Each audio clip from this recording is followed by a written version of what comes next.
Cancer सर्वांगीण मार्गदर्शन भाग 67 वैद्य दिलीप गाडगिल पुणे। तो मैं बात कर रहा था कि सर्वांगीण मार्गदर्शन होना जरूरी है। केवल कैंसर का टाइप कौन सा है या उसकी अवस्था क्या है ये समझकर सिर्फ केमोथेरेपी, रेडिएशन, सर्जरी इसके बारे में सोचना बराबर नहीं है। तो उसके कारण क्या है, जीवन शैली में क्या बदलाव आए हैं, फिर खाने पीने में क्या बदलाव आए हैं, एडिक्शंस अगर कुछ है तो इन सभी को ध्यान में रखते हुए पहली स्टेप जो है वो लाइफस्टाइल सुधारना, दूसरी स्टेप जो है वो दूसरा कदम खाने पीना वगैरह सुधारना, और अगर एडिक्शन है तो वो छोड़ देना, तो वो भी पहला कदम हो सकता है। और फिर आगे दवाइयों के बारे में सोचना।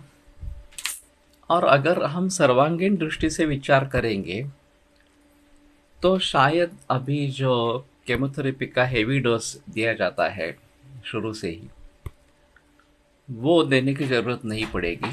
हम हल्के डोज से, कम डोज से अगर काम शुरुआत करेंगे और अगर ज़रूरत पड़ती है तो ही डोज बढ़ाने की बात करेंगे तो ज़्यादा बेहतर होगा।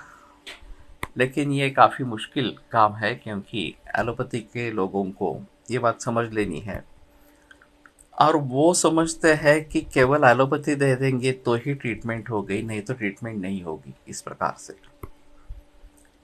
और ये एक अहम मुद्दा है। इसमें ज़्यादातर जिक्र ये इस प्रकार का होता है कि लोग जब हमारे पास आते हैं और हम कहते हैं कि बेटर ऑप्शन एलोपैथी मत करो, इसमें इससे फ़ायदा कम और नुकसान ज़्यादा है, तो उनको लगता है कि वो ट्रीटमेंट नहीं कर रहे हैं। यदि एलोपैथी की ट्रीटमेंट करेंगे तो ही ट्रीटमेंट होगी, अगर दूसरी कोई ट्रीटमेंट करेंगे तो वो ट्रीटमेंट ही नहीं होगी इस प्रकार से।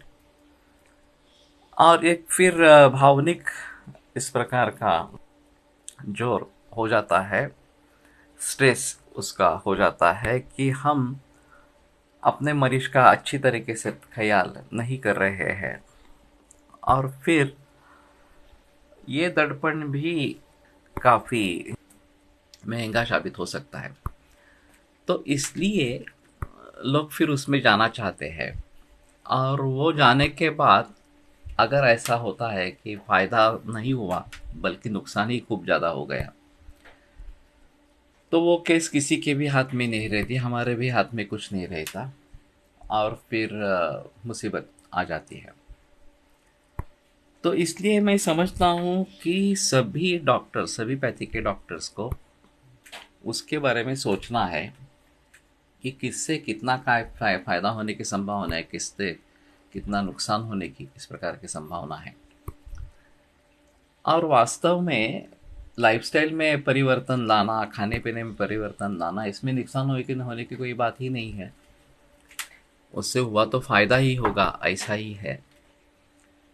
तो वहाँ उसके बारे में कोई जिक्र नहीं होना चाहिए। लेकिन मरीज हमारे पास आते ही नहीं है। मरीज तो बहुत दिनों के बाद, महीनों बरसों के बाद जब रिकरेंस हो जाता है, बार बार रिकरेंस होता है, तभी उसी समय आते रहते हैं। तो मेरा ये सुझाव है कि शुरू से ही आयुर्वेद की सलाह ली जाए,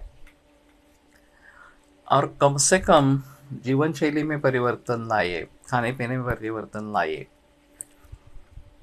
और देसी गाय का दूध आरंभ करें, और साथ में हो सके तो आयुर्वेद की दवाई भी शुरू करें। अभी बेटर ऑप्शन है कि इससे देखें क्या हो रहा है, मरीज कुछ रिस्पॉन्ड कर रहा है नहीं कर रहा है। वैसे इन्वेस्टिगेशंस करने में कोई प्रॉब्लम नहीं है, सिवाय सिर्फ बायोप्सी या एफएनएसी के। ब्लड मार्कर्स हम कर सकते हैं, या सोनोग्राफी, सीटी स्कैन, एमआरआई वो कर सकते हैं। लेकिन इसमें एक अहम मुद्दा आता है कि बहुत जगह क्लिनिकली पेशेंट अच्छा रहता है, पर इन्वेस्टिगेशंस में वो डिसीज़ बढ़ा है इस प्रकार का दिखता है। तो लोग समझ लेते हैं कि हाँ, हमने आयुर्वेद की दवा की लेकिन कुछ फ़ायदा नहीं हुआ, बल्कि डिसीज़ बढ़ ही गया इस प्रकार से। तो फिर से हमें एलोपैथी में ही जाना है इस प्रकार से। तो इसका एक कारण है कि जब तक इम्यूनिटी उतनी नहीं बढ़ती कि वो डिसीज़ पर काबू लाए, तब तक डिसीज़ बढ़ता है, ऐसा दिखता है।